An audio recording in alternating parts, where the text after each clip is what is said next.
After the end of World War II, the world was split into two, East and West. This marked the beginning of the era called the Cold War.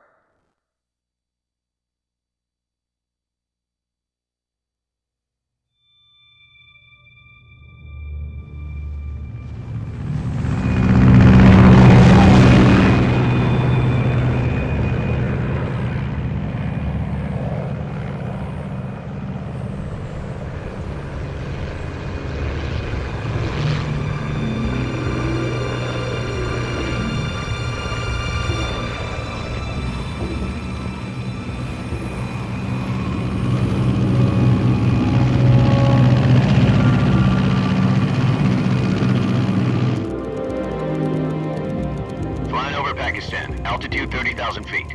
Approaching Soviet airspace. 20 minutes to drop off. Commencing internal depressurization. Equipment check. Arm main parachute. All right. You ready to go? Drop zone still showing a high pressure mass. Cav okay. Good. We've got high visibility.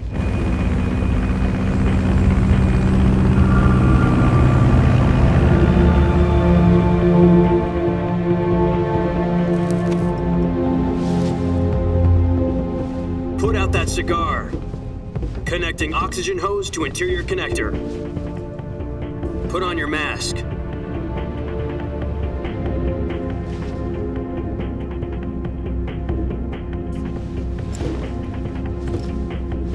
Does this panty waste know what he's doing? Approaching release point. 10 minutes to drop off. Hey, are you deaf? He said put out the cigar and put on your mask.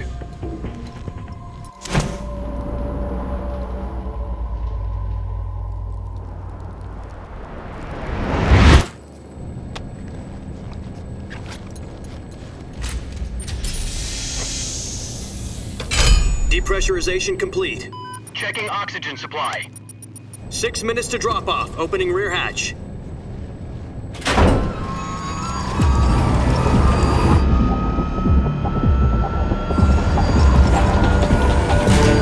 Sunrise.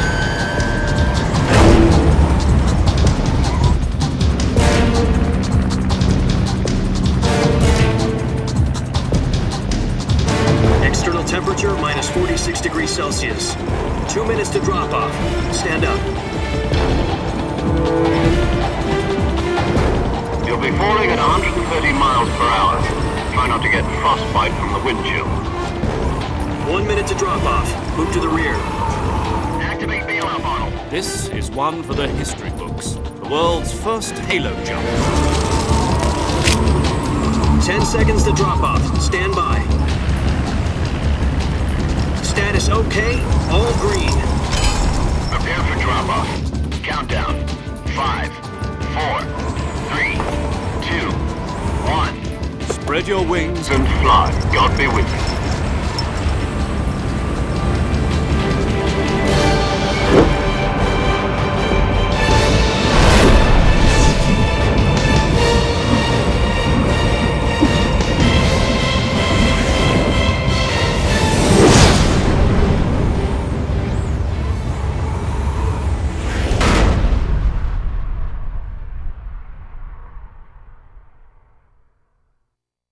Jack, I've got some important news.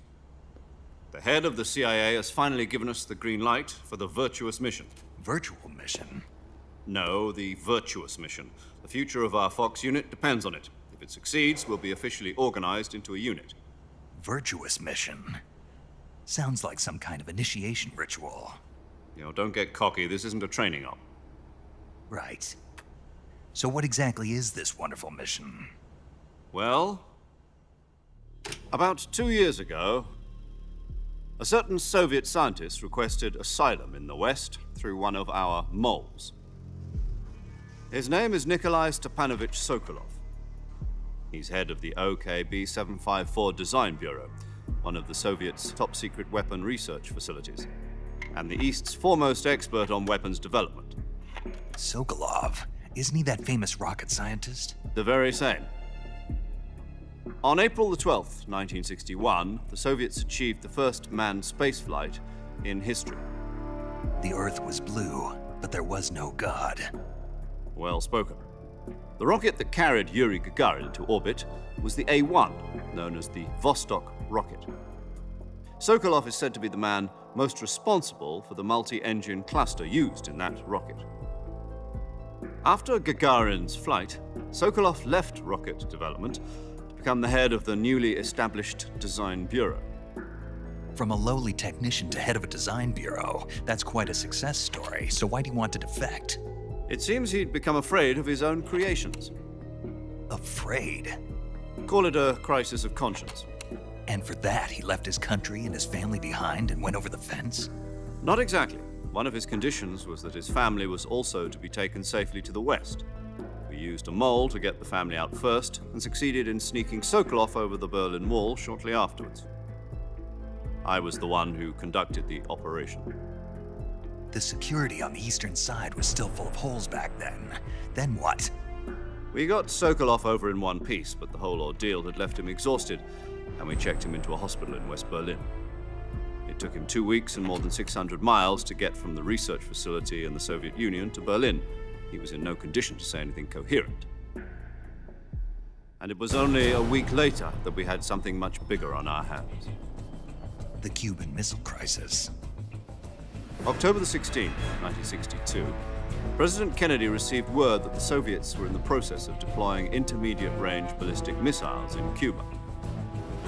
The President demanded that the Soviets dismantle and remove the missiles. At the same time, he announced a naval blockade to prevent further missile shipments from reaching Cuba. But the Soviets didn't back down, instead placing their armed forces on secondary alert. Soviet transport ships carrying missiles continued on course towards Cuba. US and Soviet forces went on alert for an all-out nuclear war. Frantic negotiations were conducted through the UN's Emergency Security Council and unofficial channels to end the hair-trigger standoff. Finally, on October the 28th, the Soviet Union agreed to remove its missiles from Cuba, and so the world avoided a nuclear holocaust. But in order to get the Soviets to pull their missiles out, we had to make a deal. You mean the one where the US agreed to remove its IRBMs from Turkey? No. The Jupiter IRBMs deployed in Turkey were obsolete, and we were going to get rid of them anyway. They had no strategic value whatsoever to either the US or the Russians. The Turkey deal was a ruse, a cover story that was fed to the other intelligence agencies around the world. So what did the Russians really want? Sokolov. They wanted us to return Sokolov. You mean the Soviets pulled out of Cuba just to get their hands on Sokolov? That's right. What the hell was he working on? At the time, we had no idea. We were running out of time. It was either give up Sokolov or risk full-scale nuclear war. In the end, we had no choice. President Kennedy gave in to Khrushchev's demand. The next day, I got Sokolov out of the hospital, handing him over to agents on the eastern side. Sokolov kept on screaming, "Save me," until he disappeared from my sight. Then a month ago, we received some new information from one of our moles. About Sokolov? Yes. He was taken back to the research facility and forced to continue working on the weapon in question under KGB supervision. What's more, it's on the verge of completion. So what kind of weapon is it? Something to do with space rockets? No, missiles. Same technology. I guess you're right. We don't know the details, but it appears to be a new kind of nuclear device. For half a year now, the Soviets have been conducting frequent nuclear tests at Semipalatinsk. Something to do with the weapon, I assume. We're talking about a secret weapon so big that Khrushchev was ready to pull out of Cuba to get it back. Is Sokolov still in the facility? No. According to our intelligence, he's in Selinoyarsk, a place in the mountains about 3 miles to the west that's known as the Virgin Cliffs. The Virgin Cliffs. Nice name for a virtuous mission. They moved him there just recently. Why? Apparently, they're conducting a field test of the weapon, but it's our best chance to get him back. This mission would never have been possible if he was still in the research facility. This is our last chance. Sokolov must have known that too when he contacted us.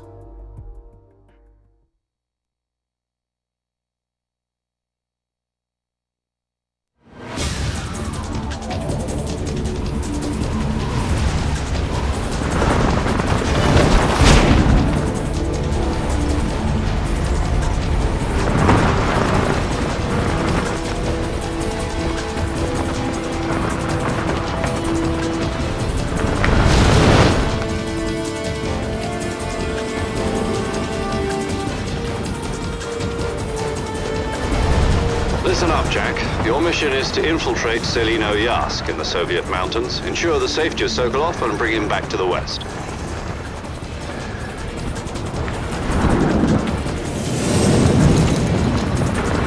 If we don't get Sokolov back before that weapon is complete, we'll be facing a major crisis.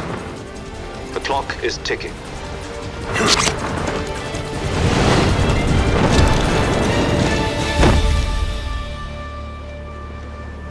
Once we've confirmed the rescue of Sokolov, stand by at the recovery point.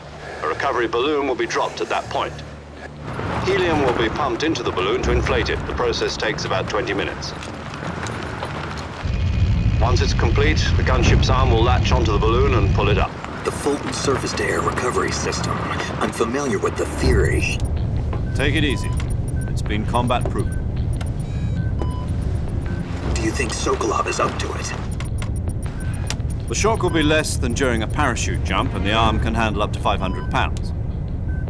So you're planning on going over the border in a single combat Talon? She's equipped with two 6-barrel 20mm Vulcan cannons, as well as two 40mm machine guns. Sounds like she could hold her own against a battalion of tanks. Even with the fuel in the reserve tank, we're facing a 4-hour time limit. If all goes well, it shouldn't take more than a few hours. Home in time for dinner. But if anything goes wrong, you'll be eating dinner, breakfast, and all the rest of your meals in the jungle.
Do you copy?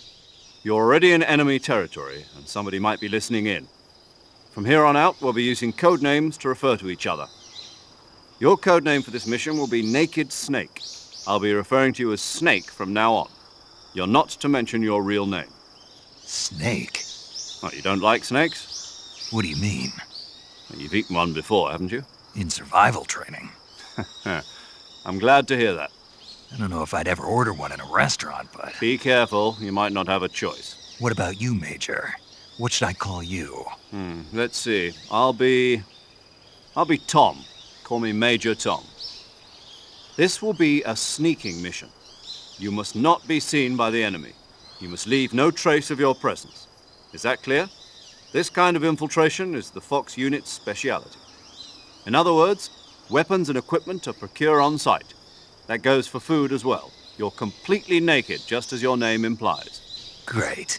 Now I see why you asked me if I like snakes.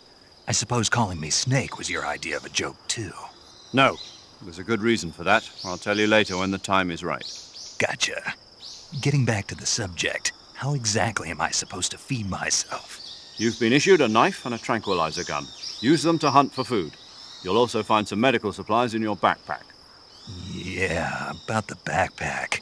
I lost it in a tree on the way down. I see. Well, you'd better go back and get it then. You know where it is? No problem. I can see it from here. It's stuck on a branch. To climb a tree, stand in front of a tree that's covered in ivy and press the action button. I'll be monitoring your progress over the radio. We can't risk violating Soviet airspace, but I'll be in the gunship. My frequency is 140.85. I'll give you a call if I need to talk to you. If you need to talk to me, use the send function. Okay, Snake, go get your backpack.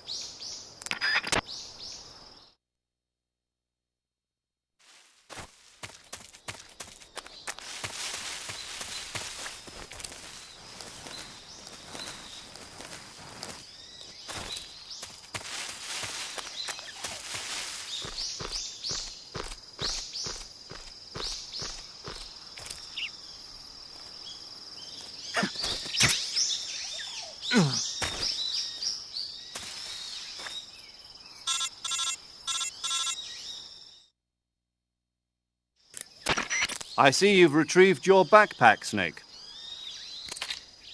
To equip a weapon, it's necessary to take it out of your backpack. In the survival viewer, choose Weapon from the backpack. Your available weapons will be displayed in a window in the upper left. From that list, choose the weapon you want to equip and press the Enter button. For other equipped items, just do the same thing from Item. Got it. Use the survival viewer backpack. Yep, that's right. Survival is fundamental to this mission. After you've been out in the field for a while, your stamina will start to drop. If your stamina gets too low, it'll affect your performance. You won't be able to shoot accurately, for example, and your wounds won't heal as smoothly. Keep an eye on your stamina so you don't run out. To recover lost stamina, you can hunt for local flora and fauna. You can use either your tranquilizer gun or your knife to hunt. My only weapon is a Mark 22 Hush Puppy tranquilizer gun? That's right. It's been fitted with its own suppressor. However, the suppressor will deteriorate every time you fire. Once its durability reaches 0, the noise suppression effect will be gone. So don't get too trigger happy with it. The suppressor's durability is shown in the icon. Any weapons and equipment beyond what you're carrying now, you'll have to find as you go. I have to find my own weapons and equipment? Whose crazy idea was this anyway? Solo covert actions are standard Fox operating procedure. You can't leave any traces of your presence. No weapons, equipment, footprints, sweat, or bodily waste. The same goes for bullets and cartridges, too. Your presence in enemy territory is already a violation of international conventions of warfare. There aren't supposed to be any American soldiers in Russia. It could spark an international incident. You can't let anyone see you. You can't let the enemy know you're there. This is a stealth mission. You're a ghost, Snake, in every sense of the word. And there'll be no rescue if you're captured. The military and US government will deny any involvement in the affair. Then I'll just have to take care of myself, huh? I'm afraid so. You've been given a fake death pill for that purpose. SIS guidelines stipulate that soldiers on covert ops like this one be issued a potassium cyanide capsule. Tape it to your body so you can take it when you need to. How generous of you. Use it if you're taken prisoner by the enemy. It'll send you into a state of false death for a short time. Fooling them into thinking that I'm really dead. So, how do I come back to life? Just take the revival pill. You mean that thing they put in my tooth before the mission? That's the one. But be careful. If you remain in a state of false death for too long, nothing will be able to bring you back. Remember that. I'll keep it in mind. You said this was a solo mission, right? Right. I guess that means I can't count on any reinforcements. Correct. The mission rests entirely in your hands. A real one-man army. Relax. There's a support team ready to back you up over the radio. Who? I'll introduce them to you. This time, survival is of utmost importance. The first member of the support team will be in charge of monitoring your physical condition, acting as a medic, so to speak, as well as recording your mission data. She's a member of Fox as well, and she's here on the gunship with me. She? Hello, Snake. I'm paramedic. Nice to meet you. Paramedic. As in a medic who comes in by parachute. Aren't you going to tell me your real name? Are you going to tell me yours, Mr. Snake? My name, huh? It's John Doe. And they call you Jack for short. You're a regular Captain Nemo. A name means nothing on the battlefield. After a week, no one has a name. What's your name? Jane Doe. Very funny. I wasn't joking, but I'll tell you my name only if you manage to make it back alive. My frequency is 145.73. She's also in charge of recording your mission data. Whenever you want to save, send a message over the reserved save frequency, 140.96. So saving lets me record my mission data. That's right. It also records the state of your health. Good to know. There's one more person I want to introduce you to, Snake. Huh? Speaking of snakes, you remember the boss, don't you? A legendary soldier and your mentor. Actually, it was the boss that got the DCI's authorization in the first place. She's going to be serving as Fox's mission advisor. Boss is? She also helped me plan this mission. She and I were at SAS together. Jack, is that you? How many years has it been? Boss? That's right. It's me. Talk to me. Let me hear your voice. It's been 5 years, 72 days, and 18 hours. You've lost weight. You can tell just by the sound of my voice. Of course I can. I know all about you. Really? Well, I don't know anything about you. What's that supposed to mean? Why'd you disappear on me all of a sudden? I was on a top-secret mission. You didn't need me anymore. But there were still so many things I wanted you to teach me. No, I taught you everything you needed to know about fighting techniques. I taught you all I could. The rest you needed to learn on your own. Techniques, sure. But what about how to think like a soldier? How to think like a soldier? I can't teach you that. A soldier needs to be strong in spirit, body, and technique. And the only thing you can learn from someone else is technique. In fact, technique doesn't even matter. What's most important is spirit.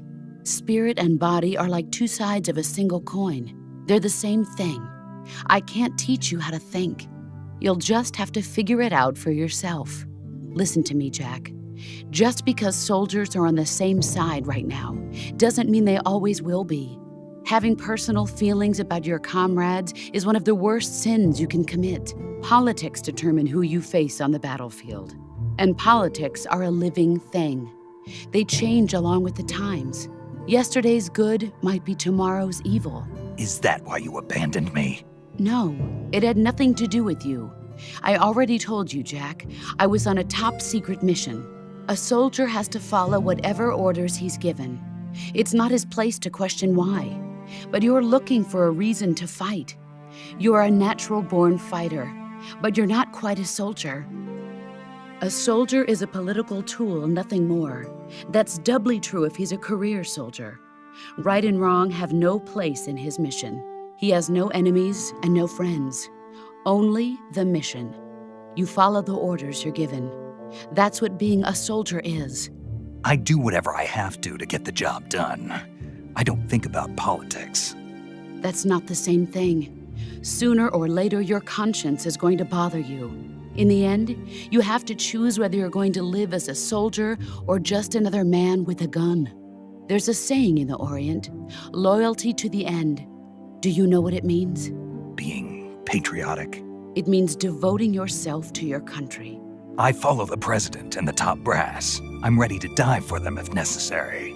The president and the top brass won't be there forever. Once their terms are up, others will take their place. I follow the will of the leader, no matter who's in charge. People aren't the ones who dictate the missions. Then who does? The times. People's values change over time, and so do the leaders of a country. So there's no such thing as an enemy in absolute terms. The enemies we fight are only enemies in relative terms, constantly changing with the times. As long as we have loyalty to the end, there's no point in believing in anything, even in those we love. And that's the way a soldier's supposed to think? The only thing we can believe in with absolute certainty is the mission, Jack. All right, but do me a favor. What is it? Call me Snake. Snake. Oh, right. Your codename is Snake. It suits you well. That's right. The legendary unit that the boss put together during World War II was a snake. The Cobra Unit, a group of heroes that brought the war to an end and saved the world. As long as you've got a legendary hero backing you up, you'll be fine. Isn't that right, Snake? Yeah, I can't think of anyone else I'd rather have with me. Oh, and one more thing, boss. Yes, It's good to hear your voice again. same here. After all, who knows if either of us will make it out alive? Snake, you are always best at urban warfare and infiltrating buildings. But this is the jungle. Survival is going to be key.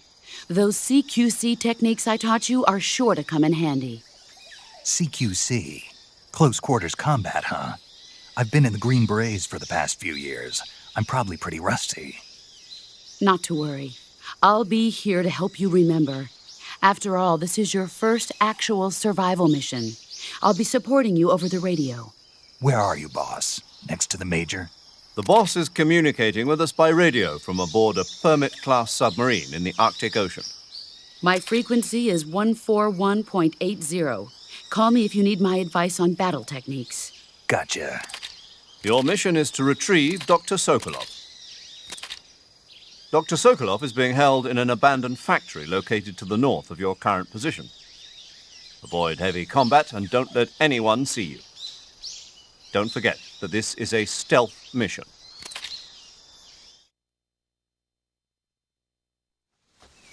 Snake, try to remember some of the basics of CQC.